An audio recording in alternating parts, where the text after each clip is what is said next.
La ilahe Muhammed Resulullah. La ilahe illallah Resulullah. La ilahe illallah Kimsin demiş Tayyip'e? La ilahe Kimsin? La ilahe illallah Resulullah. La ilahe illallah Muhammed Resulullah.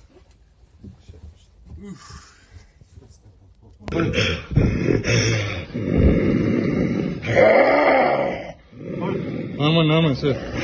İyi.